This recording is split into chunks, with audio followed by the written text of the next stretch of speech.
Hey, everybody. Thanks for listening to RawKnux podcast. Please like, follow, and subscribe. I went down to New York to visit my friend Jack Doyle. We went to Studio 54, and I was with all my friends. We got in. There was like 6 of us. And I could see you and Mario Merwa was standing up at the bar. And someone said to us, those guys, New York Rangers over there, Greschner and Merwa. I'm like, yeah. And I'm like, look, I want to play in the NHL one day so I can go to Studio 54 more often. Those were the goals. Anyway. Those were the goals back then. When I stepped on the ice, I never backed down and I never stayed down. And I was vicious and I was malicious and I don't care. I'm alive. He's a freaking madman. Look at him going to town. How are you? I'm good, Lexi. Good to see you, pal. It's been a long time. I haven't seen you. You look so nice now. You know, you're all clean cut. Really? You know what do you think that has to do with change in lifestyle? Listen, that's yeah, a lot of that, yeah. Yeah, probably. Me too. Say hi to Tim Stapleton, Ron Greschner. Say hello. What's going on, Ron? Tim, how are you doing? I'm good. How are you? You haven't committed suicide yet? No, with him, or? No. I've thought about it. Thought about it a few times, but haven't acted on it. But just listen to me. He's one of the. He when the day he came to New York, I knew it was the end of my career. Oh, well, you almost ended mine that day when I came, and we will get to that. But thanks for joining us here on the RawKnux podcast. Gresh, awesome to have you, my former roommate, teammate. What other mate were you? My Fleming's mate? I think we were drinking mates. Yeah. Yes, we were. No question about it. And we had some fun. You drank, Chris? You used to drink? A little bit. No, he didn't drink back then. It was more of the funnel days. You guys beer bonged? Listen, I can't speak badly of Chris because he drank, because I drank just as much. Yeah, we had some fun, there's no question. But Gresh, funny, we had Kelly Chase on a couple of weeks ago. What town was he from, Tim? Kelly Chase. Like Porcupine Lane or something. Porcupine Plain. Lane. Okay. Yeah. Now Gresh is from Good Soil, Saskatchewan. Saskatchewan has the best names of towns, I think, in the world. Yeah, they have. Well, you know where Moose Jaw is, right? Yeah. Yeah. You know where Moose Jaw is? Yeah. 7 feet from the moose's ass. Okay, so I know where Moose Jaw is. So that was Gilly's hometown. Clark Gillies. What? Growing up in Good Soil, small town. How many people in there? Good Soil. Back then, probably I think it was around 175, maybe 200 at the most. Unbelievable. And was there a rink in town? Outdoor rink, indoor rink? What was it? Started as an outdoor rink, and then went from outdoor to they built a wooden rink that was like a round top, kind of. Yeah. And it was like a smaller ice surface, but it was built by the townspeople, and they all put it together. And we had an indoor. We were proud as hell. We had an indoor rink. Yeah. We were one of the few at the beginning, and my father had a lot to do with that. Yeah. And my uncles, because we all played hockey. That's all there was to do there. You played hockey when you were whatever. You went to the rink, and you learned how to smoke and drink. So that was it. So that carried on throughout your career, and that's okay. But I want to get a Good Soil. What was like? Did you have enough kids to form a team? And when did you start like organized hockey? And did you have to, the whole traveling thing because you were from such a small town? Well, there was like a few towns around, like Meadow Lake, Saskatchewan. Yeah, there's a few guys that played NHL from there.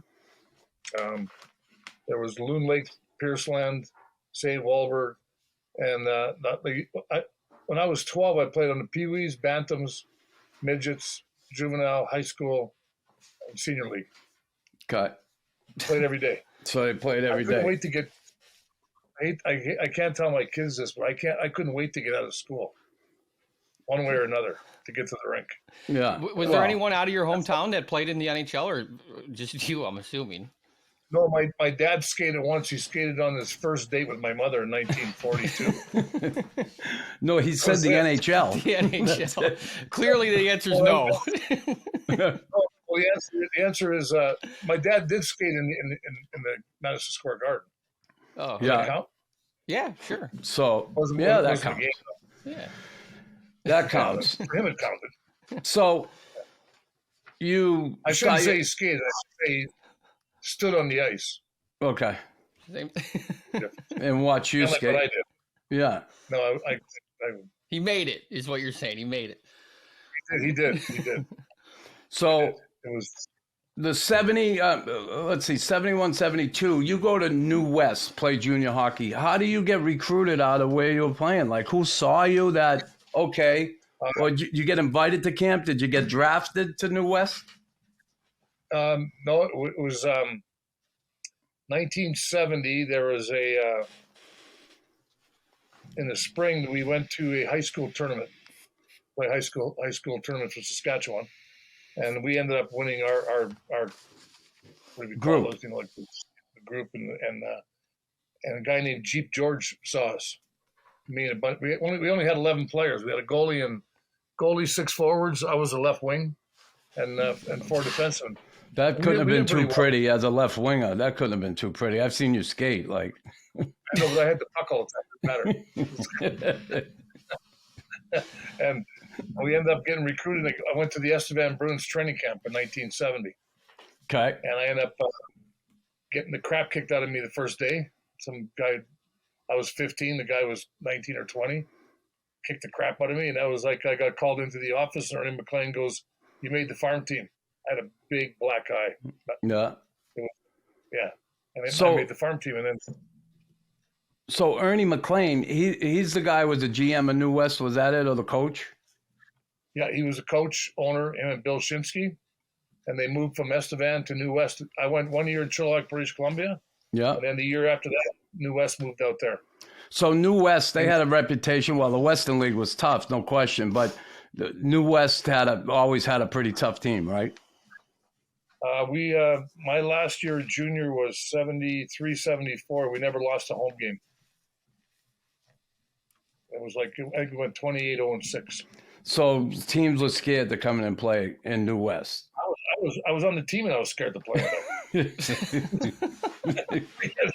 we had some beauties, boy. We had oh my God, it was insane. But that's how hockey was. You know what it was like. You grew up in that era. Yeah, but I didn't.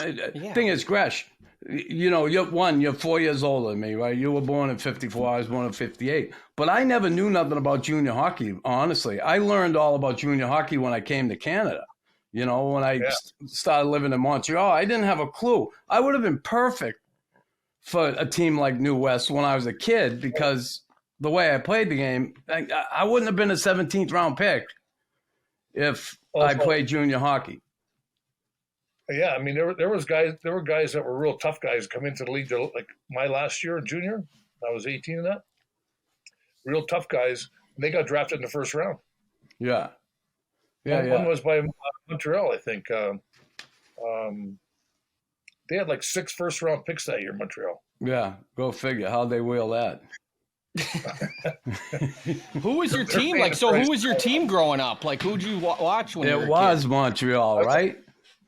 I was a Montreal fan. There you Yeah. go. And then, there's highlights of your life, playing your first game in the NHL, scoring your first goal, getting to the Stanley Cup Finals. Knux was lucky enough to win, but I didn't. And but I went to the 100th anniversary from Montreal in 2009, I think it was. Yeah. And I got to meet all those guys, Belleville and all those guys, Cornway. I took a picture, I think, with Cornway and Henry Richard. And between us, we had 21 Stanley Cups. 11 and 10, I had none. Well, it's funny. Gresh, I always say that, like living up here now, I'll bump into people at the store, wherever I'm out, and hey, Knuckle, how many cups you got? And I'm like, one. And they go, just one? I'm like, fuck you. Everybody else has like 10 or 6 or 5 and I got one. But let me tell you, I'm happy I have that one. So that whole New West experience, like you had a great, certainly, last year at junior, 103 points, 67 games. You had the Pims up there, 170. You're leaving small town Canada. You get drafted by the Rangers 32nd overall. That was the second round, right? At the time, second 30. round. You were second round in 74.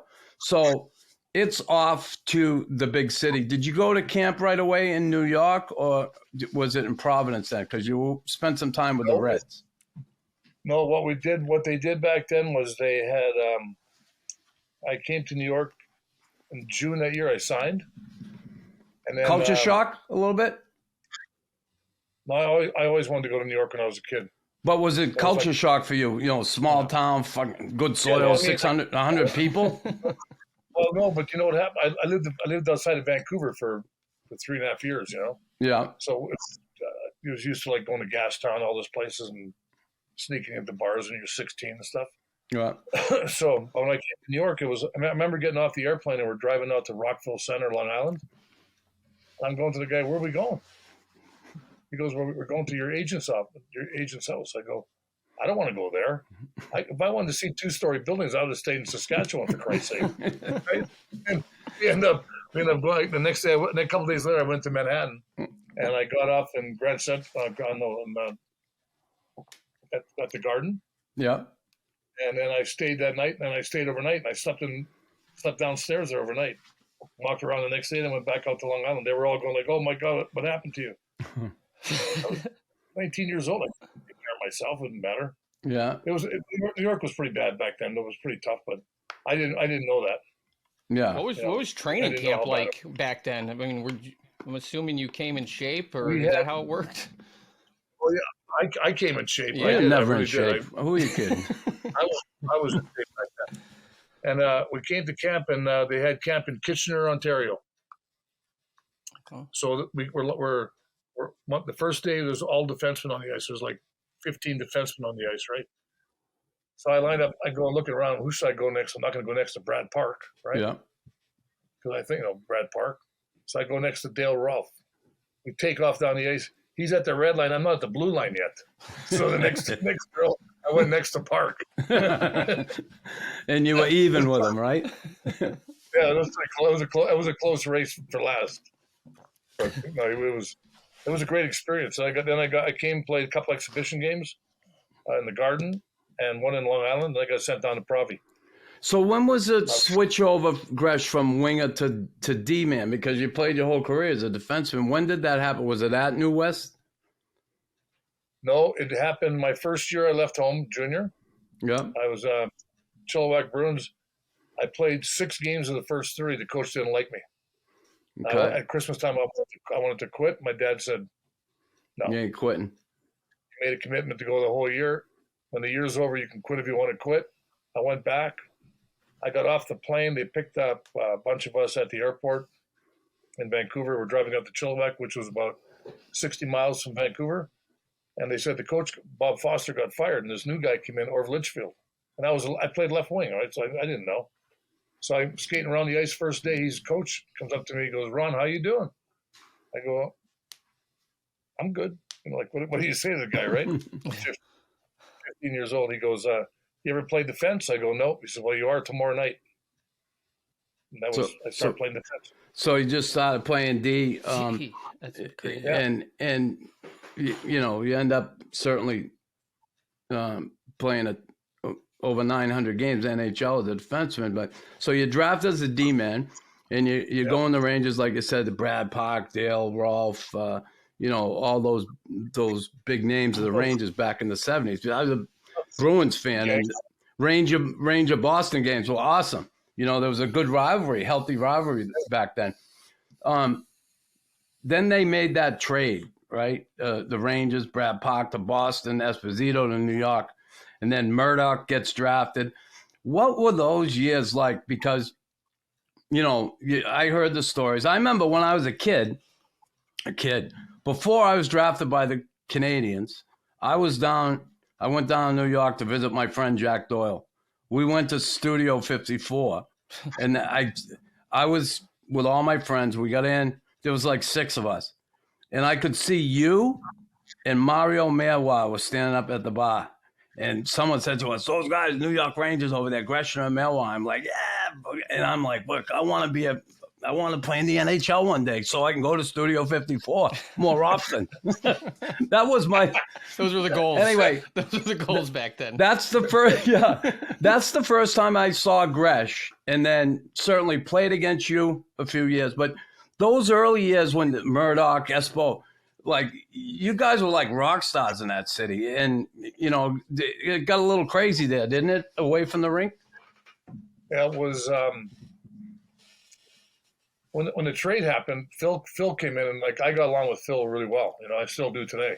Yeah. But when Murdoch came in and he got busted going across the border. Yeah. I remember he lived with I think he lived with Dave Maloney. And then share with Tim. He got busted. What did he get get busted? Tim's not sure. Yeah, I was waiting for my parents to have sex so I can be born at this time. I wasn't even born at this time. So what happened? Listen to me. We were out one night out in Long Island, Long Beach, and Murder's going, "I'm going to Canada tomorrow."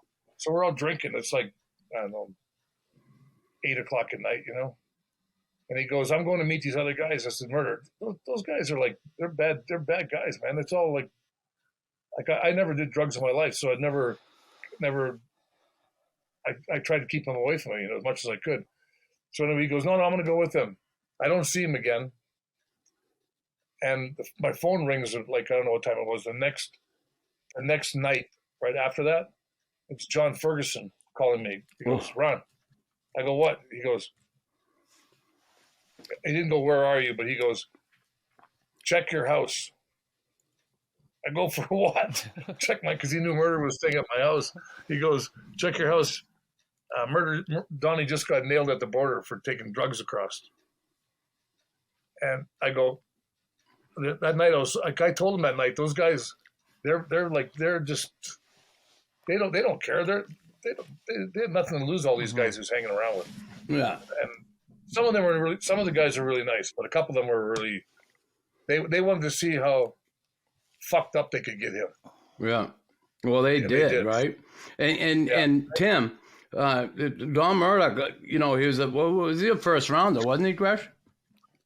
Listen to me, he could have been as close to Mike Bossy as he could have been. Wow. 6th overall he was. In his rookie year, Tim, he had 32 goals, 24 assists in 59 games. Like he could play. And then he was a great offensive. Yeah. And it kind of ended his everything, kind of, or what? Oh no, he ended up that year. He in practice, somebody pushed him and he snapped his ankle because he was a little under the weather, Yeah. Wow.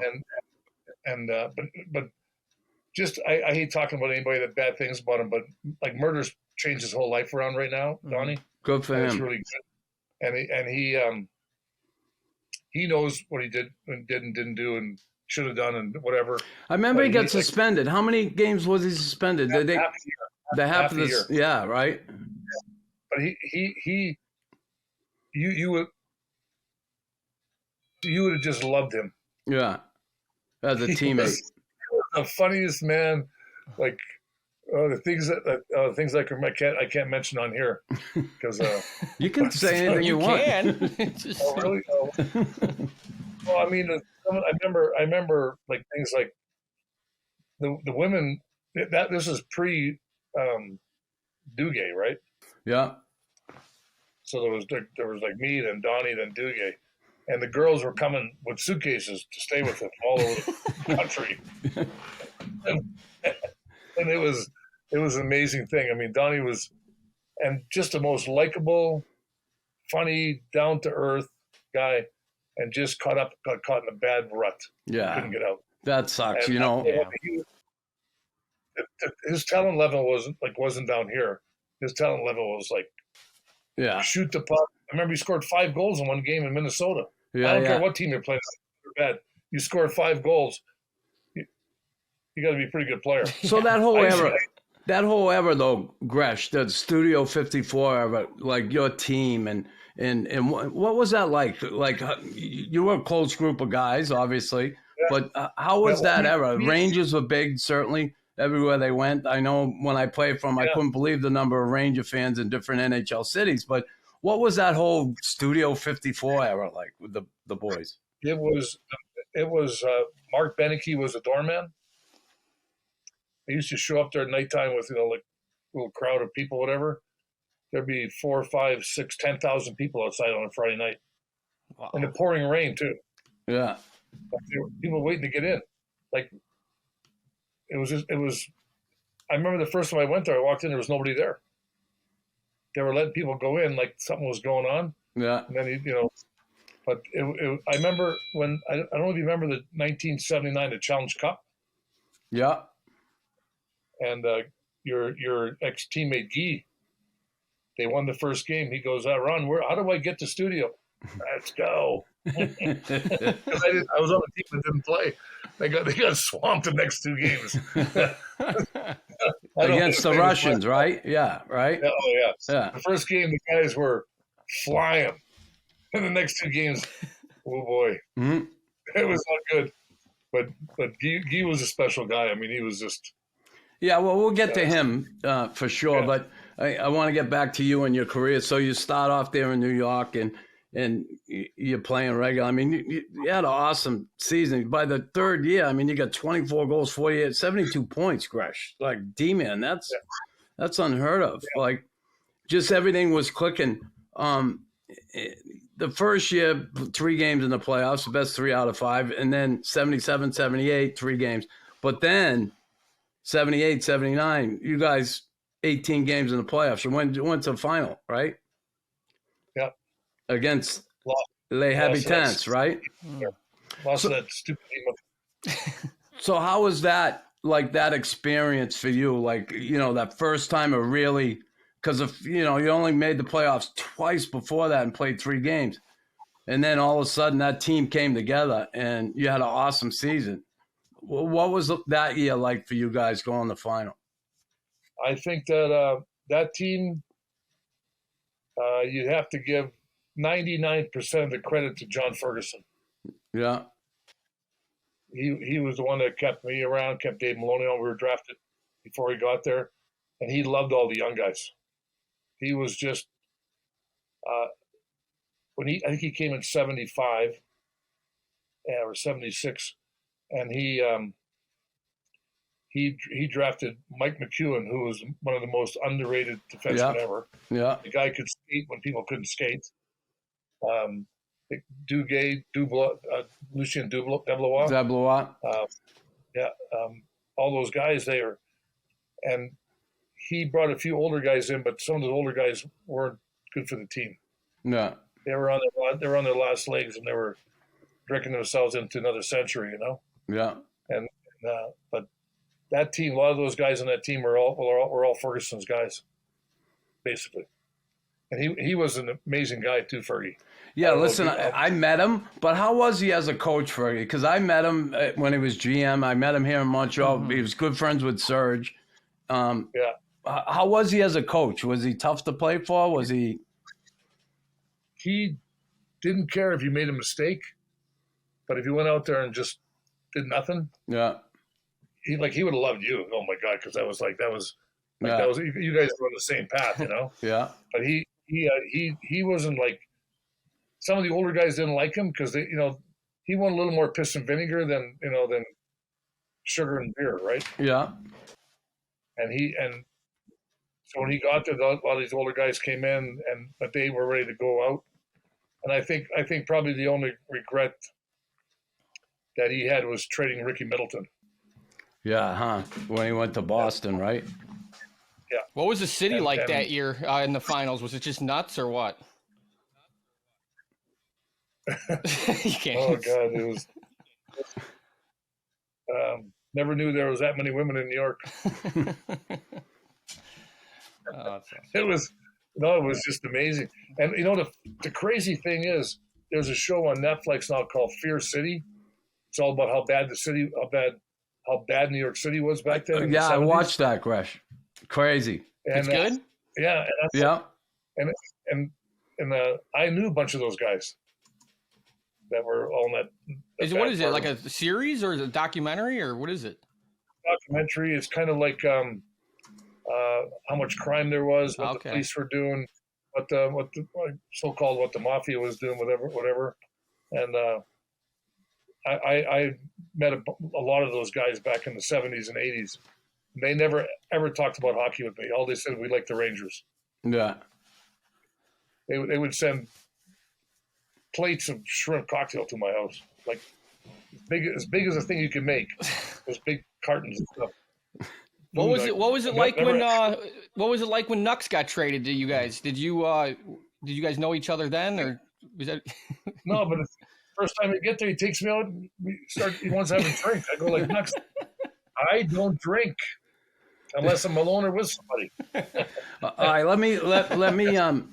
let me straighten this conversation out a little bit, Tim. You really want to know? Here's what happened. Yeah. I got traded to Rangers, and we can talk about the hockey part too. What happened, But you wanted to play in the NHL to go to Studio 54. So this is what we're doing. Yeah. So I get traded. I wake up in a friggin' hotel in New York the next day, and I'm like, man, unbelievable. And all of a sudden, I meet with the team and everything. Gresh said, hey, let's meet tomorrow. We'll go out for lunch, blah, blah, blah. So Gresh takes me to this place with a friend of his named Rocky D'Antona. Yeah. And we go to lunch, and I'm a beer drinker, and I'm really not into tequila. So Gresh starts ordering the tequilas. Oh, well, Rocky did. And Rocky was drinking water, ginger ale, and we were drinking tequila. He kept ordering them. Let's go. And we're like, oh. I never felt so bad in my life that next day when I got up. I was never so sick. How did you feel that night going to the movie? Oh, it was terrible. Like, here's the thing. So my wife was flying in. The Rangers got me tickets to a Broadway play. My wife flew in. All right. I get back from lunch and passed right out. She come in the room. She had to get the key. She come in the room. She woke me up. She said, we got to go. We got to go to the show. Blah, blah, blah, right? She was all excited to go to the show. I'm hungover, still drunk. I'm at the show. I just stink. People are like turning around looking at me. Like, oh, God, I never felt so bad in my life. But that was my first. That was your first introduction. First full day in New York. First full day in New York. And I'm telling you. Can't even make a Broadway show. It was a sign of things to come, let me tell you. But, oh, my God. Yeah, listen, Gresh, you knew me from the Rangers. I mean, from the Canadians. I played against you, and certainly that respect for you. Number 4 with the Rangers. We certainly hit it off right away together. But, remember that year, like we went on a pretty good tear. And remember we got bounced the playoffs on the last day, right? Yeah.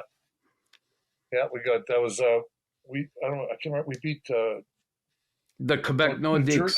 The Nordiques. Yeah. Jersey played Chicago. What year was that? 78 or 70? It was 80. 87, 88. That I got traded 88. We went on a tear. We're looking like we're going to make the playoffs, Tim. On the last day, we beat the Nordiques. Fine. We're in. The Devils had to lose or tie. If they lost a tie, we're in. Didn't they tie? And, back then, overtime still went to a tie, right? Yeah. There was no and they ended up scoring. John McClain scored. I remember in overtime. That. No shit. Wow. Yeah. Against Chicago. And we were sitting there. I remember we're sitting in the room and we're like, so down, all of us. That's the first time I missed the playoffs. So what'd you do? Go to Studio 54 right after? Or what'd you end up doing? That's cool. Okay. It was it was studio was a full time. Like it was like I remember the first time I went there when it opened up back in 77, whatever it was, Yeah. with a buddy of mine. We're in a bar called Hurley's in Manhattan. You know, I'm 22, 23 years old, whatever, and 22 years old. And I'm like in the bar, and me and my buddy are talking. It was like 11 o'clock at night. And there was two unbelievable girls standing next to us. Two good-looking girls. We're talking to them a little bit. And so my friend goes, yeah, we're going to the studio. And she goes, oh, you guys can't get in. She goes, oh, yeah. He says, yeah, we can get in there.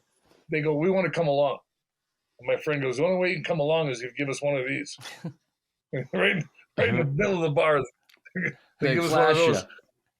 You're in. Let's go. Oh, my God. Oh, that's amazing. I'm writing a book, so you get to read all this crap. No, I can't wait. This episode's brought to you by BetterHelp. We all know how easy it is to get swept up in the fast pace of life. So much so that we forget about ourselves. It happened to me. And most of you know I've battled addiction and have been clean and sober for years. I thought I could confront these issues on my own. I couldn't. I've become a big believer in the positive impact of therapy. It helped me to learn positive coping skills and how to set healthy boundaries. It actually empowered me to be the best version of myself. So if you're thinking of starting therapy, I suggest BetterHelp. It's entirely online, it's convenient, flexible, and you can arrange everything to fit your own schedule. All you have to do is fill out a brief questionnaire to get matched with a licensed therapist. And quite frankly, I wish BetterHelp was around when I was looking for help. It's so easy and flexible. Find more balance with BetterHelp. Visit BetterHelp.com/RawKnux today to get 10% off your first month. That's BetterHelp, HELP.com/RawKnux. So, no secret, around the league, everybody knew they came to New York, they're going to see Carol out. Where did you meet Carol? Carol, supermodel, Tim, beautiful, and there's Gresh with a supermodel. How did you two meet? And we ended up. How did we meet? We ended up. My friend, let's see, what's it? Kenny Oretsky owned a bar called Orrin and Oretsky's, and she used to go there because that's where everybody hung out, and I used to go there. So I would give Kenny my tickets, and Kenny would give the tickets to her to the game. So one night I go in there, and I'm with another girl. I go in and I go in. I'm sitting at the table, and Ken goes, "Hey, that girl over there is the girl I give your tickets to all the time." I'm like, "Oh," he says, "Well, you should go over and thank her." I go, "I can't right now." Like the girl was in the bathroom, right? So I end up taking that girl home. I came back, and that was it. She was. Did you ask her to give you one of these? Did you ask her to give you one of these or no? No, she asked me. She goes, what do you got? Like my son say, "Dad, you got these old pictures of you with like, you know, washboard, you know, like all that stuff. Now you got a keg." I go, yeah, well, things happen. It's just one big one now. You know? But no, that's kind of how that happened, and then it we had a great time for quite a few years. Then we just, you know, things happen. Mm-hmm. yeah, well, certainly, you know, I understand because I've went through that myself. Things do happen, but, you know, I remember certainly the times I got to meet Carol and you were always good to me and gracious. I remember, you know, when you're living downtown, times I'd come over the house, we'd have fun. So, and then when you're up in Greenwich, certainly, oh, what a spot you had up there. I just friggin' loved that spot you had in Greenwich. A couple of team parties there were good. And yeah, we had some fun. So I come to New York, and geez, it was so different for me, Gresh, playing in Montreal those years. And you guys certainly welcomed me. And, you know, I did have a few injuries, no question about it. But what, I guess, when I got there, I just couldn't believe it. Like, in Montreal, we never had alcohol in the room. If you won the Stanley Cup, they brought alcohol. First time I came to Rangers, I'm like, one, Dukes, who I love, and Dukes, awesome guy, but Dukes was doing yoga like a minute before we were going on the ice for warm-up, right? And I'm going, what the hell's going on here? And then he'd run in the room and get dressed real fast and get on the ice. I was like, it would drove me crazy. But then after the game, we come in the back room. There's shrimp, there's sandwiches, there's all the beer, everything. I'm like, what the hell is going on here? It's just weird because I wasn't used to it, you know? It was such a different atmosphere. And it was always like that, right, Greg? No, it started like in the late 70s when Sonny Werblin took over the team, took over the Garden. And it was like Golf and Western. And Sonny showed up there. We used to hang our jackets next to our equipment, you know, like we had no place to hang our gear. We had to hang our stuff, you know, in our stall, right? So he changed all that. And then that was in 77 or 78, I think. And then there was a bar downstairs called Harry M. Stevens in the Garden on the 33rd Street side. Yeah. And he used to say, okay, I don't care who you are. You go there for one beer or whatever after every game. Mingle with the fans. It was the best thing he ever did. Yeah. I mean, he did a lot of good things. He was the guy, Sonny Werman was the guy that brought Joe Namath to the Jets back in the 60s. And Sonny was an amazing guy, you know. But that was kind of like, I think, where a lot of the Ranger fans really connected with the players after that. Well, you know, and which was cool, and certainly the, you know, everybody up in the blue seats way up top, just a awesome crowd, and like diehard Ranger fans. That whole pot fan thing. Now, I didn't hear the story exact, I don't think, but Tim, the Rangers, anytime we played the Islanders, that whole place would chant, "Pot Van sucks. Pot Van sucks." It was crazy. Yeah. Every time. And he was retired at the time, but it was the Islanders. And they'd always say, so tell that story. What happened, Gresh? They do it today. They still do it today. I went to the thing last night. Yeah, it's crazy. At Amity Hall down. We had a viewing party. They were chanting "Pot Fan sucks" last night, and we're playing the Devils. I just think the Ranger fans are like. What was that all over though? What happened there with Pot Fan that the Ranger fans got so mad at him? The Pot Fan had some of the fault that he broke Alfie Nielsen's ankle. Okay. Hit. And Pot Fan, you know how strong he was, right? How solid guy and everything else. And when he hit you, you knew you got hit. But I think Alfie's skate got caught right in the ice, and he got hit at the same time and snapped, right? After that, they carried Alfie out. He never played against Montreal, or he tried to play against Montreal in the 79 finals. Yeah. But it didn't work out that well because he just couldn't make it back in time. But that thing, Pot Fan Sucks, started. How many years ago was that? About 45 years ago? Yeah. And they still do it today. Wow. 44 years ago. Did the thing last night. Pot Fan Sucks. Oh. You hear the guy go whistling and Pot Fan Sucks. But you know what's the most amazing thing? It's probably like the Montreal fans, but the Ranger fans are just amazing. Like I remember my first year, I go into play in Vancouver, and we're flying into play in LA. Then a couple nights later, and St. Louis playing the night before us, right? So my friend that I played in the juniors with was playing on St. Louis, so I went to the game because it was we stayed at remember that place, whatever it's called, the Holiday Inn, whatever. The Marriott, Airport Marriott. The Marriott, and you go down to the Forum. So I go down to the Forum.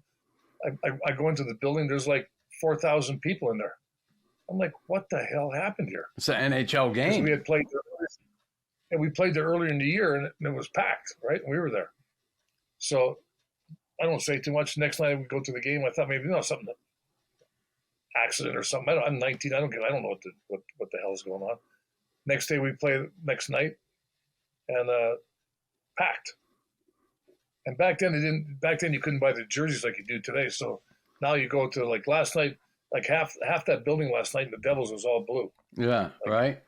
My sons are going to the game tomorrow night. Cool. My youngest son is about 6'5", 6'6", 380. That's all. Yeah, You get him two seats? Oh, he just takes one. And he's such a good kid.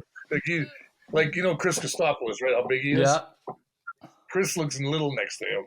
Wow, that's hard to believe. Hard to imagine. No, he's like just he's not like overweight. He's just big. Like he puts his hand on you. Yeah. Like I argue with him, but through the wall. Like I don't, or on the phone. I'm in the truck driving away because I go like he'd never do anything to me, but he's just so like he hugs his mother and picks her up. It's like picking a coffee cup up. Yeah. Hey, Tim, Gresh and I were roommates, by the way. Yeah, I was gonna ask.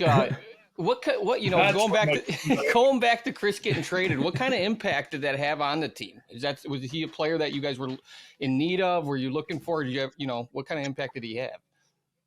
Well, when he came to our team, yeah, everybody got a half inch taller or an inch taller. No, it's not that Chris is like a 6'5" monster fight, but he could. Everybody knew what he could do. He could fight guys 6'5" and win. Mm-hmm. He could fight guys 5'10" and win.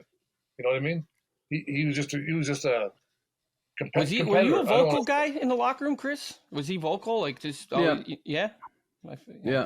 I think a lot of it was nerves, but I guess I used to kind of repeat some of the things that we had to do on the ice to be successful. Some of them are generic, right? We got to make sure don't turn the puck over.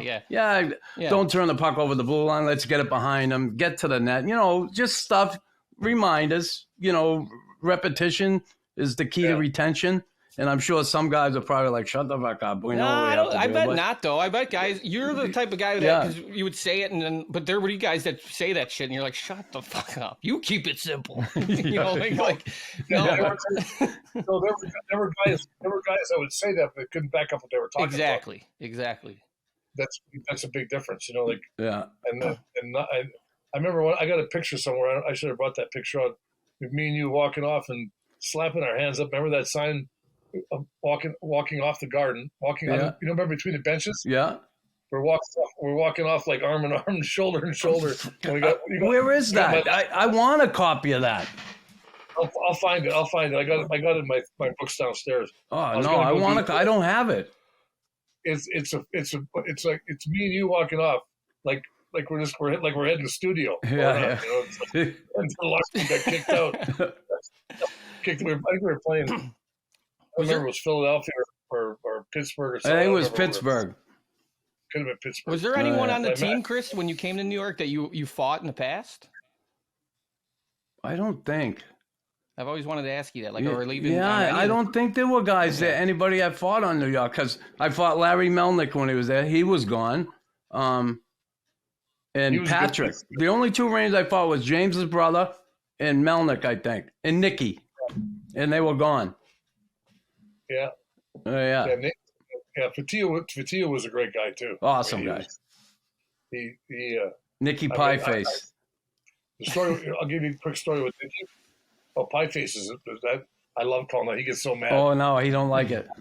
Oh no. Remember Nick on a stick? The night they had him on the popsicle stick. Everybody in the stands, right? They had Nick Fatillo. People love me, the native New Yorker, but they had Nick on a stick night, and they made a cutout of his face and they put it on a popsicle stick so you could sit in the stands with it on like this. And everybody looked like Nick Fatillo in the stands. Nick on a stick night. Oh. If you're like me and you're going to play some golf this summer, you have to check out this hidden gem. Windmill Heights sits atop the beautiful hills in Notre Dame de El Perot. They have affordable rates and they offer customized membership opportunities for all levels. If you want to book a tee time, call 514-4 453-7177. Hit them straight. If you love your pet like I love my St. Bernard Adele, you'll want to feed them a balanced, biologically appropriate raw diet. The reason I've chosen Formula Raw is because all blends of their food are locally sourced and they consist of exclusively human-grade meat and organs, as well as fruits and vegetables.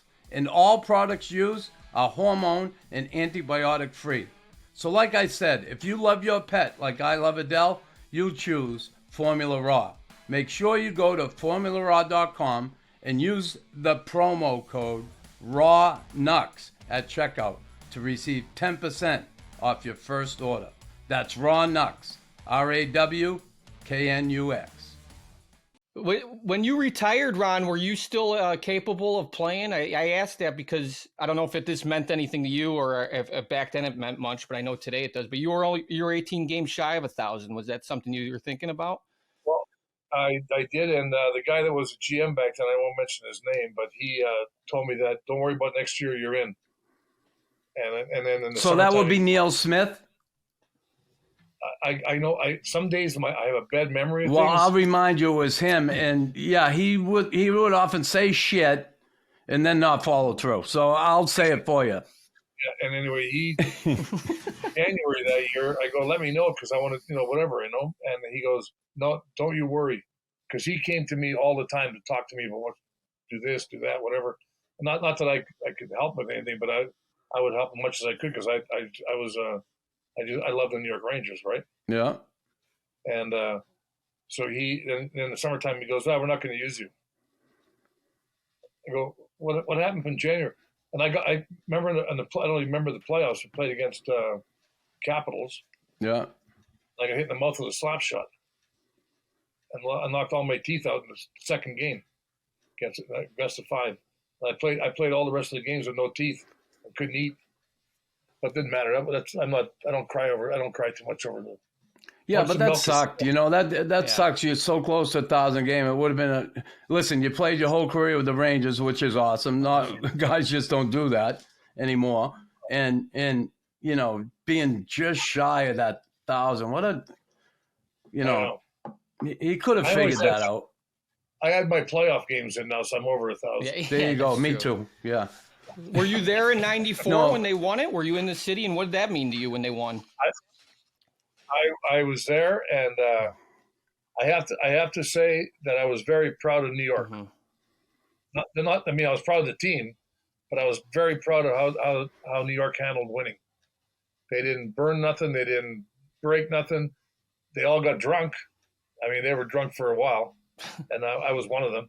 But I went to a bunch of the parties, but I kept going one step ahead of the cup. So I knew where the cup was going next.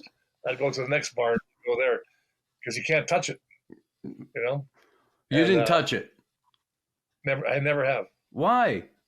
He still might be playing. Because he might I never get called won it. in, No, well, that's terrible. Yeah, I don't know. I don't buy that. I work for the Rangers now. So now if they win this year, which I think they have a very good chance, I will definitely touch it. Yeah, you got to put your hands on that thing and get a picture. I touched it, and I never played I touched it, and I never played a playoff game. So maybe that's maybe it's a good thing you have it. So. Listen to me. There hasn't been that many guys that have scored winning goals in the Stanley Cup playoffs for the Rangers in the last 60 years. Mm-hmm. I got one. Which is nice, right? To score a winner. I mean, who couldn't score on Dryden?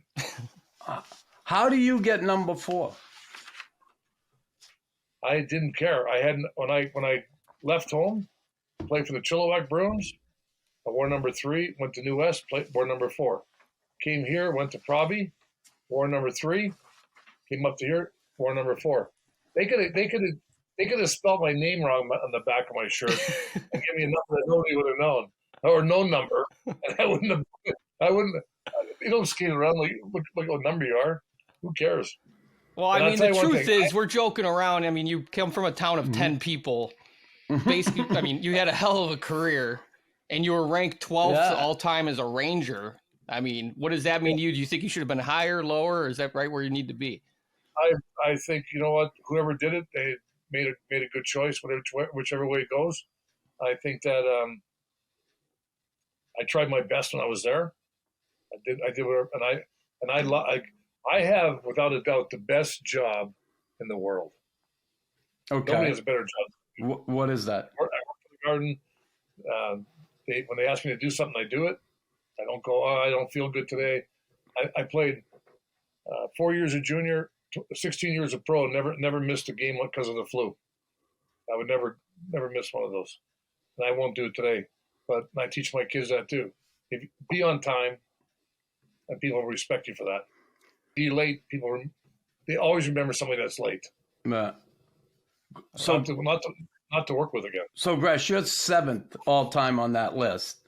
Yeah. And there certainly is a man in Saskatchewan that is pushing, and I love this. And my cousin. Huh?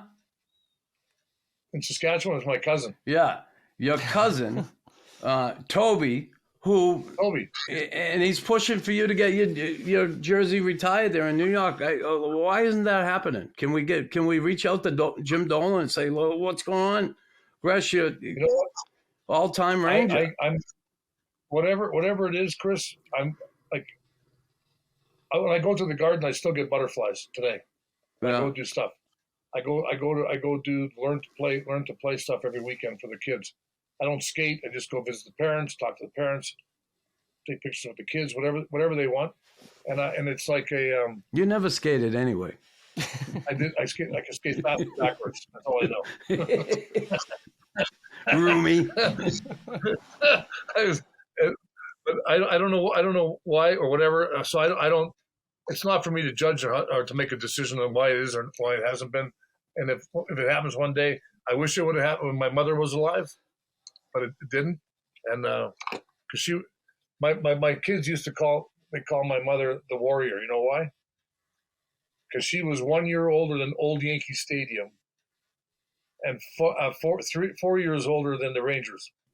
Wow. And she was born in 22, and she died in 21. But she loved hockey. She said to me one time, "How about this?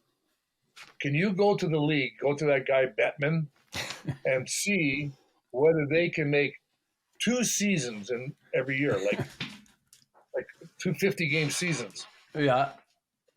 And then that way hockey's played all year around. Yeah. So she loved the game. Players would love that. She had an 80. What's that? I said the Players would love that. Well, you know, it depends. Yeah. You know, it's like I don't. How much time do they take off now? They don't take much time off. No, it's year round. I mean, basically. No, and the thing is, the game is not. It's way different. Like years when Knux knows better than anybody. Years ago, every whistle there was gloves were dropped. You were grabbing onto guys. Your shoulders were getting face washing. Yeah, all that crap. Now it's like they finish a fight. Like I don't think I've ever seen Knux in all the years he played tap somebody on the shoulder. Good fight. Yeah, never. Unless he was trying to gouge your eyes out in the meantime. Well, that's just the way it was. And you sure as hell never seen me look at a fucking iPad. An iPad, yeah. What do you think of those, Ron? Oh, what's an iPad? I have some other questions. Okay. How many guys can you think you can get behind the bench? Oh, fuck. Oh, my, yeah. I mean, there's a guy for everything now. Right? Yeah. They got a guy for headaches. If you got a headache, they got a headache. Four coaches. Yeah. Right? Like 4 coaches. A guy for the forwards, a guy for the penalty kill, a guy for the power play, and then they got a guy to watch the guy upstairs. I'm like, holy Jesus! Like when I showed up, there was Emile Francis, Jimmy Young, and I can't remember the head trainer's name now. 3 of them. That's you it. Want if you broke a stick, they had a guy. Tommy Horvath was. Remember Tommy Horvath? Yeah. He was another stick that you had taped in the back. And if he was doing something for the other team, you went and got it yourself. Like when you packed your bag up in Detroit in the old Olympia Stadium, like after you showered, your feet were frozen because the shower things were about 18 feet in the air. The water came down like somebody was spitting up there. And oh my God. I remember my first game there. My mom and dad came to the game and it was snowing outside and they were standing outside in the cold. My mom and dad were out in the cold. Like there was their coats on. And I go like, what are you doing out here? They kicked us out. There's no place to go. And they got them on the bus and then we got them back to the hotel. The Pontchartrain, I think it was called in Detroit. But I remember the board, the boards are supposed to be like this, right? They were like this. So if you passed off the boards too high up, it went right into the stands. Yeah. There was no glass. Yeah, isn't that crazy? Like, I mean, back to you guys, your days was even crazier. But I go to a game once in a while here in Chicago, and it's like I forgot about there used to be no net. You know, like the netting behind the nets. I mean, that is crazy, right? Like, I mean, pucks go up there all the time. You know, it's like, listen, I think that whether anybody likes Gary Bettman or doesn't like Gary Bettman, they should give Wayne Gretzky 5% of their salary, all the players playing today, and give Bettman another 5%. What year do you retire? Me, 92. I mean, you were just getting in. If you'd played another 10 years, it would have been a whole bit different life. Yeah, it would have been different, but oh well. Woulda, shoulda, woulda, coulda. Tim just retired. How long ago, Tim? 2018. 18. Tim played over in Russia. Yeah, my last game in the NHL was before the lockout, 2012. And then I went over to Russia. Yeah. So. Yeah, I mean, you think like everybody should give Gretzky 5% of their salary at least.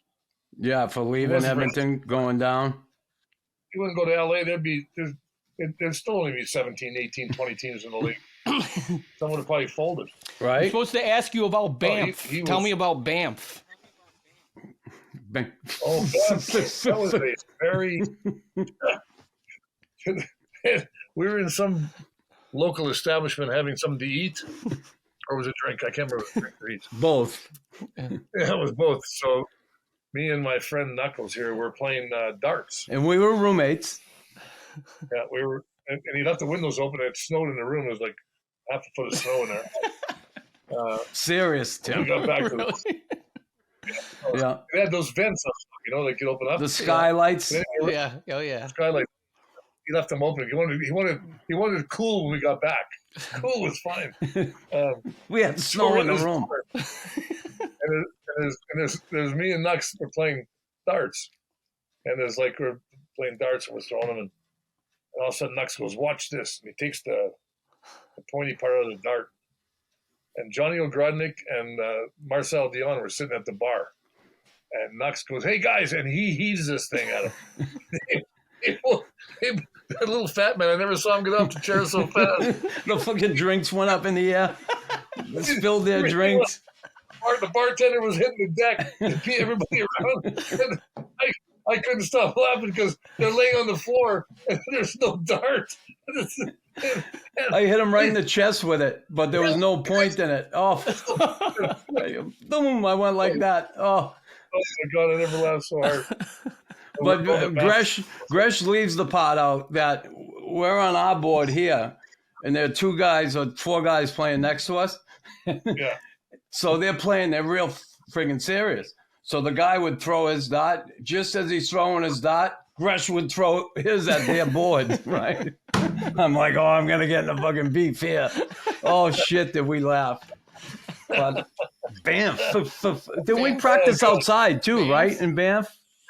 Yeah, wasn't Guy with us? Flower, was he there yet?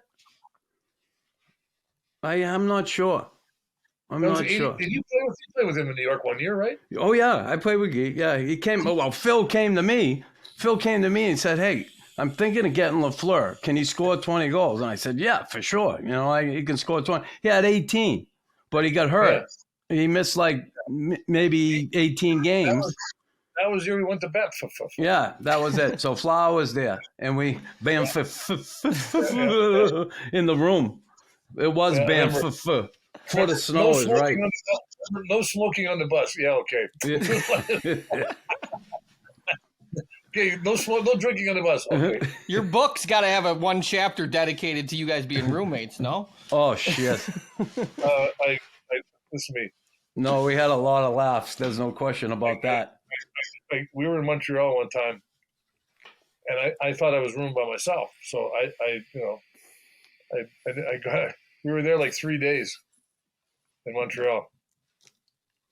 I had to introduce myself to Chris when he came to the game. So I hadn't seen him in 3 days. Hey, I'm Ron Greschner. What's your name again? Well, I broke my arm in Montreal. I went into the net. I snapped my arm. Remember that night? And Tim, I had never taken Percocet. And I broke my arm. And they said, listen, I said, I'm going to fly home with the team tomorrow. And they said, well, we can't put a cast on it then.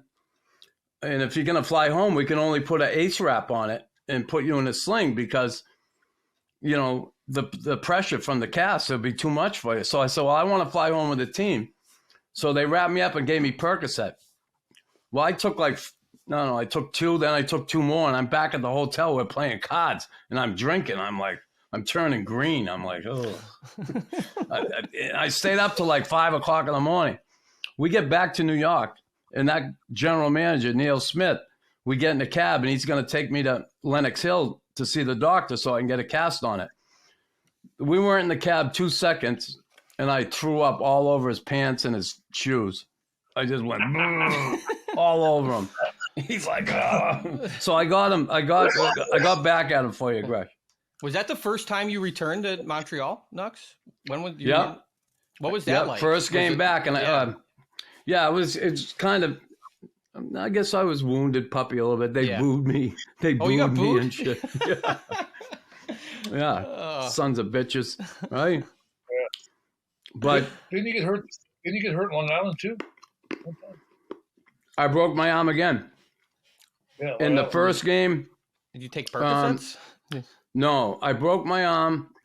What happened? I was looking back for a pass, and that bum stepped up on me to hit me. And I put my arm up to protect myself. He had his stick, and I broke his stick with my arm. I broke my arm again right next to where it broke before. And I remember I played the rest of the game with that. And the broken arm? The third period. Yeah, I broke my ulna. And then Roger Nielsen was coaching. And by the third period, he said to me, he said, I'm not going to play you anymore. He said, you can't even hold your stick. He said, can you? And I said, no, I can't. So he sat me on the bench, and I sat there the rest of the game. And then that Baumgartner tried to fight me, and I couldn't fight him because I could have never grabbed him. And I saw him that next season in preseason. We were down in Tampa Bay, and we couldn't play because of the ice, remember? The ice wasn't – you weren't there then. But Baumgartner saw me in the hall. He says, look, I can't believe you didn't fight me. I mean, what's wrong with – why won't Nyland fight me? And he said, I found out you broke your arm. I'm so glad you didn't fight me because I probably would have killed you. I said, yeah, you would have. That's why I didn't fight you. Plus you said, I don't hit stupid. No. But, yeah. So, Gresh, those years, all right, coaches, especially, I guess, the years I was there, when you see Berge, Roger Nielsen, did you like Berge as a coach? Not really. You didn't, huh? No. We didn't see eye to eye. Yeah. No. How about Raj?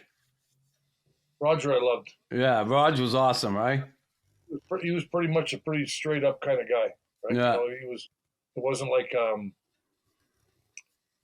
he had weird things about him, like him and his dog, whatever it was. What was the dog's name? I don't remember, but dog used to come in, he'd be laying down there, and like you, all of a sudden hear, the dog was farting. It's like oh. Jeez, what was his name? That dog? Wait, because I remember it was like a guy's name, like Frank or just something. It was like Billy. Yeah. I had 13 head coaches in 16 years. That's unbelievable. Really? Wow.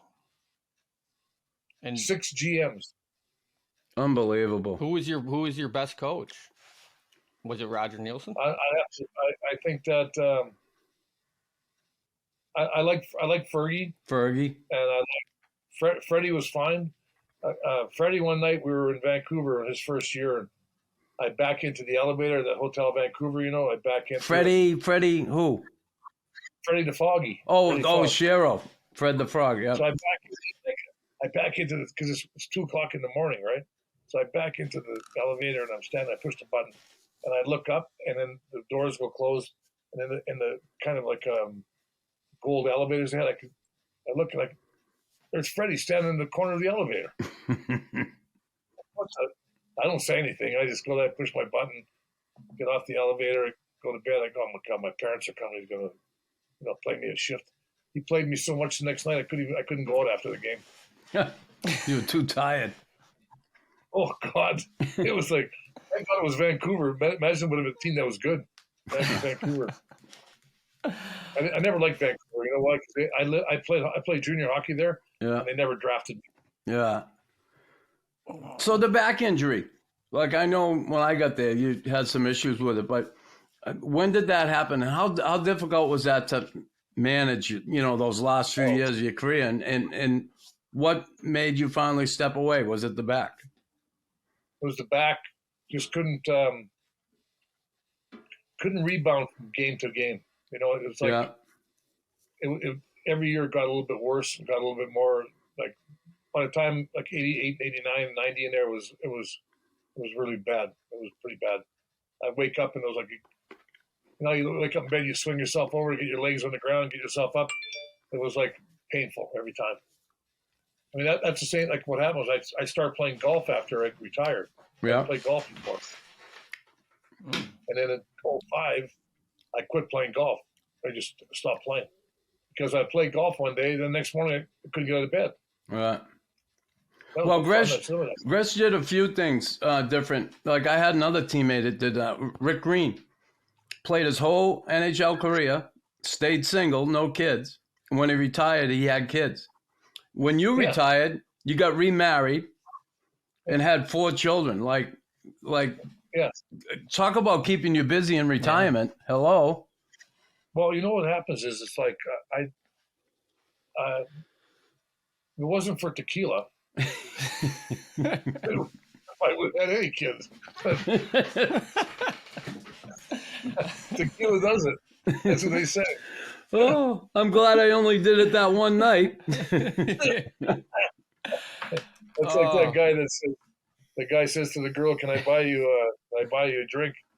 She goes, "No, it's bad for my legs." He goes, "What do they do? Swell up?" She goes, "No, spread."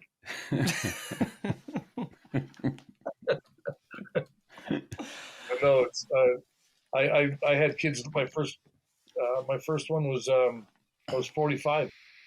Oh wow, 6 years old. Yeah, and I was 50. My daughter's going to be 18 in May. Last one I was 50, and best thing I ever did. Good for you. Great kids. I love them. One goes to Syracuse. Yeah.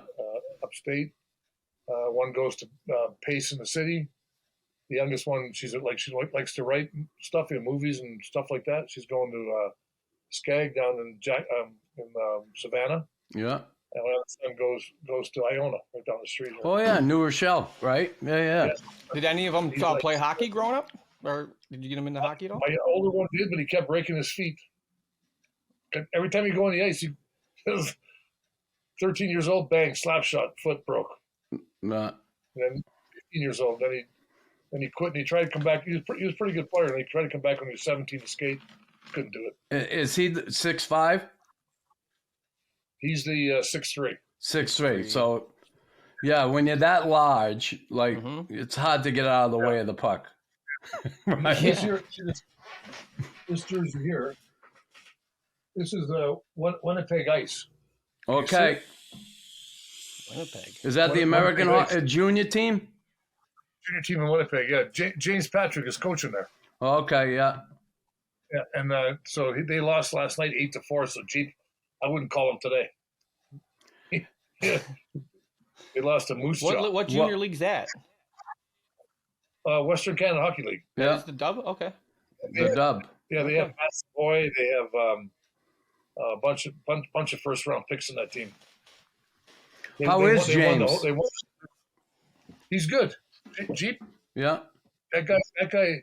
He's like, if you put Brad Park,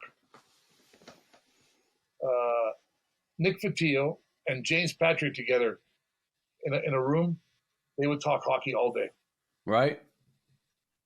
Brad Park, you can't sit between Brad Park and Nick Fatio. They got the paper out there drawing diagrams. Holy Christ. So Now, what do you think about today's team? What do you think about the Rangers today? They got a chance, right? I think they I got them winning the whole thing. I liked them. I think they're good enough. I think they got a little more size. I think they got the goaltending. The goaltending last night. Everybody goes, "Oh, the Rangers killed him last night." I go, that guy made 4 or 5 saves, and Big 2 or ones. 3 were in breakaways. Oh, when it's 2-0, he stopped the breakaway. But like I said to we're going to win in 4 games. I said, no, hold on a second. Like Jersey's going to be much better next game tomorrow. No, because they were young. A lot of those guys had never played in the playoffs. They don't know what it's like. Well, it's funny. They're a team that scores off the rush, Gresh. They're a really fast team, and they're really good off the rush, and the Rangers took that away from them last night. Yeah, he did make some pretty good saves, but that team, they're a good rush team. If you keep them, if you force them to dump it or force them to play off the cycle, they're not as good. Like Jersey's probably the best team from their blue line to the other goal. Yeah. Going that way. Yeah. But they're not good the whole 200 feet, But they got some good speed in that team. I think the Rangers are just a little bit more experienced, a little bit bigger. That'll be deciding. And the goaltending, like you said, Lux. So, James Patrick, God, I'll never forget this story. Michel Bergeron was coaching the Tiger, right, Tim? And we played, I forget who we played, and Mark Hardy was a defenseman, Harpo, and he's a funny guy, great guy. And Bergie comes in after the period, and he goes, Tabarnak, what we doing? We don't play, we don't hit, we don't do this. And he goes, RD. He says, I remember you in the Quebec League, Tabarnak. You were tough, Gaulis. What's happened with you? So Harpo's sitting there like, okay, all right, you're fucking gonna fucking single me out. So 2 days later, we're playing at the Madison Square Garden. We skate our morning skate at Madison Square Garden, which we didn't do all the time. And James Patrick, when he'd warm up, like he was a really good skater, but he was like fucking hyperactive when he was on the ice. So Jeep is skating backwards, warming up really fast and bombing around. And, you got to fucking watch out for him. So the coach is standing out at center ice, like looking around at the building, and fucking James just, boom. He hits fucking back his ass. Boom. Coach goes up in the air, comes down. Boom. He hits his elbow, hits his head, and he's laying on the ice. He's going, oh. And everybody comes over all concerned. And Mark Hardy goes, hey, Tabarnak. He says, Bergie. He says, I remember when you used to coach in the Quebec League. You were tough, Gaulis. Oh, fuck. He gave it right to him. Remember, Gresh? Oh, I'm telling you. We pissed. Oh, he was pissed off. Oh, but James, I'll never forget when he hit him. You ever tell the story about when that Van Beesbrook stole your shoe? Oh, you can tell that one. We're on an airplane coming back from L.A. This is after Knux took me to some. After you stole my shoe. Who? You. No, it wasn't me. All right, so tell the story. He takes me to some taco place in L.A. that I thought we weren't coming out of it. 3 o'clock in the morning, and so we get back to the hotel, get on the plane. Knux falls asleep. And then Van Beesbrook stole his shoe. Well, he didn't really steal. He got it passed to him by somebody else, but I won't mention that guy's name. and it was him and Darren Turcotte. So they take the shoe, they put it up on top in the overhead, right? So I go to myself, well, that's a stupid place to put it. He's going to find it up there, right? So I take it, I walk it up to first class, and I put it in the bathroom, in the trash can in the bathroom. Girl goes, you can't be up here. Oh, okay. Relax a little bit, okay? Yeah. Step back. We land in, I think we landed in Kennedy. No, yeah. And it was pouring rain, right? So we're walking through the, Knux goes to get his shoe on the plane, one shoe. He's walking through with one shoe on. No shoes. I didn't wear that. I walked barefoot. Yeah, but you took the other shoe off, you threw it in the garbage can. Yeah. And he throws the other shoe. He goes, rah, rah, rah. Part French, he was speaking a little French in there. He dumps it in there. So we get and gets on the plane, on the bus, we get back. I think I went back into the city or somewhere wherever I went. A couple days later, Harpo gets hurt. Mark Chris Hardy. is hurt. Mark Hardy gets hurt. So they go over to Darren Turcotte's house, and Knux gets out and slashes one of the tires. No, all four of them. Yeah, I got back in the. I did too. Boston came out of him. The Boston came out of him. He gets back in the car, and Harpo goes, he can still change those. He jumped out and slashed them all. So, all four of them, right in front of his house. Right? Oh God! So now that goes away. So he gets John Van Beesbrook gets a car from Volvo, I think it was, right? Volvo, whatever. Yeah. So Knux goes to get some fish, lifts the back seat up, puts the fish under the. This is April now. It's starting to get hot. It's getting hot, and he's got the fish under the back seat of the car. So I'm there one day, and I'm going to get a ride in with somebody, and Beezer goes to me, "Come and ride with me." I go, "No, it's okay.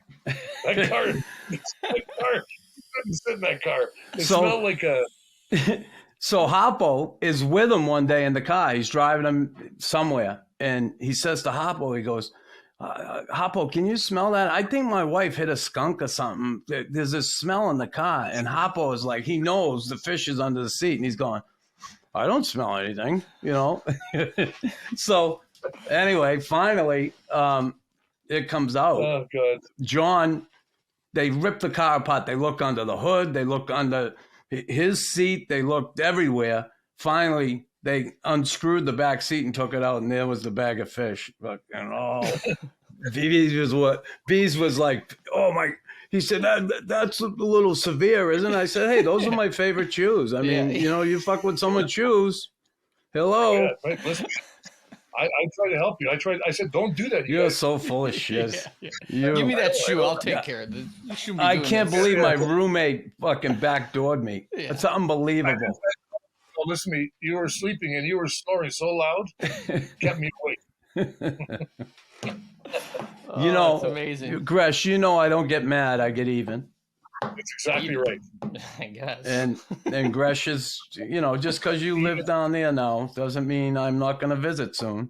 Well, that's okay. You can come visit. I mentioned your name today. Good. Come back for a game, yeah. I can't wait. And, there was something else I was going to bring up, but I can't remember. Oh, do you remember what was it called? Whist game we played, the card game? Yeah. Remember the card games Whist? Yeah. Yeah, it was called. We played this stupid game. So Knux has a little run of bad luck. Yeah. I hated cards. I hated it. He owed me somewhere between $2,400 and $2,600. Somewhere in that area right there.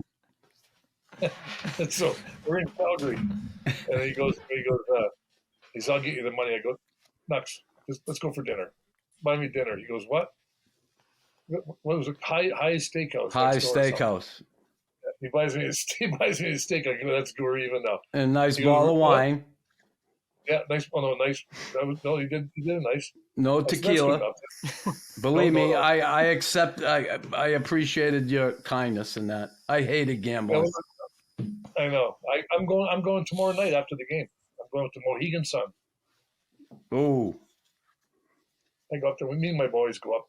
Yeah, that'll be fun. That? A casino? Yeah. What's your game? Blackjack, or what do you play? No, I play a high card flush. Yeah. Ooh.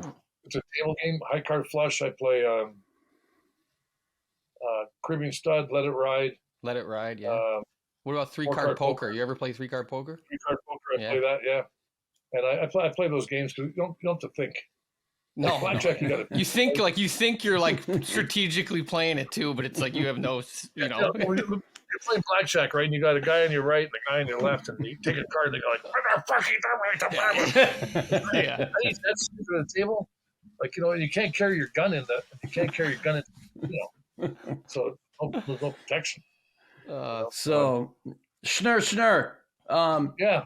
Awesome to have you today. I appreciate you coming on with us. And listen, you got to send me James's number. I don't have it. I will. I'll send you Text his number it to me, and I'll certainly. How do I get one of those shirts that you're wearing with 30 on you it? send me your address. You give him his shoe back. You give him his shoe back. He'll give you. Yeah, you bastard. Right here. Is that the? I thought, that's for you. Okay. That's the Knuckles logo. Yeah. I'll send you a shirt. Send me your address. Send me James's number, and I want to have James on for sure. It's going to be fun. And James is he is a hockey guy. Yeah. He loves coaching in Winnipeg, and he's just like they love him. When he got. Do you think we see him in the NHL someday? He should be. He should be. I'm not sure he wants to leave Winnipeg though. That's just like my nephew. My nephews own the team there, and they love him. How many kids did James have? Yeah. Sorry. James had 2 girls. He got 2 girls, and he married to Deborah, right? Yeah. You were at the wedding. Remember, you were at the wedding? Yeah, Deborah. Yeah. Upstate New York. Yeah. Yeah, and Jeep was.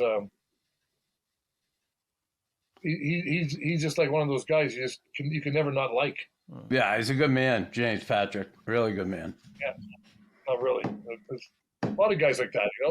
You were one of those guys too. But when you were playing against you were a complete fucking asshole. Yeah, playing against him or taking his shoe, then he wasn't. Yeah, well, you know what?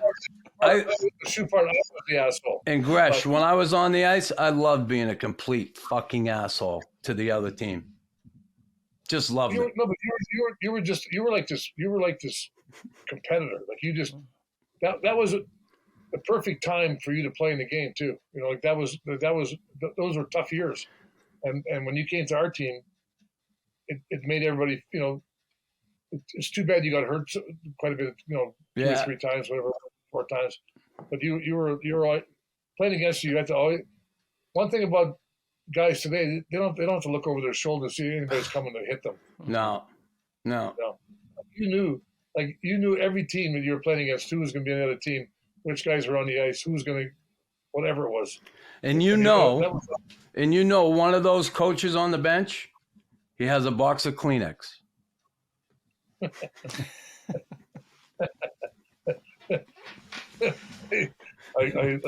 can't. I love the game. Who's handing out the Kleenex tonight? I love the game. I love the guy. I could watch McDavid play every day.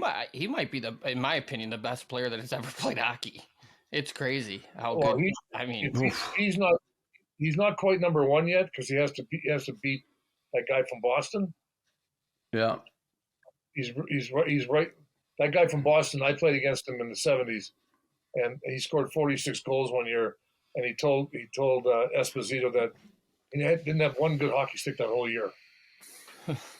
Number 4 is the best I ever seen. Connor McDavid. Yeah, he's got to win Stanley Cups. Yeah. He'll put the numbers up, no question, but he got to win cups. But no one has quite done it, especially a forward, at the speed he's done what he's done. It's incredible. When you're watching, sometimes you're just like, that's the NHL defenseman that he's just like making, torched. It's crazy. It would be so embarrassing to play against him. Right. Like, just think about your defenseman. You're standing on the blue line. I'm thinking about you pivoting, trying to get him. I'd be going to the bench. Come on, next. Just Somebody skating forward. I don't care who it is. Get out there. You're just changing when he's. I saw him against, I think it was LA a few weeks ago, and the puck kind of got bounced to him up by the blue line, and he was killing a penalty, and he took the puck and went through these guys, and then like he's so fast going left to right or right to left, and going to top speed in 2 strides, like it would have been like, yeah, I don't think crazy. I would have needed a shotgun to stop him. Yeah, crazy. Bro. He's fun to watch, though. Like you said, it is fun to watch. Yeah. Schnurr. We gotta bust it up here.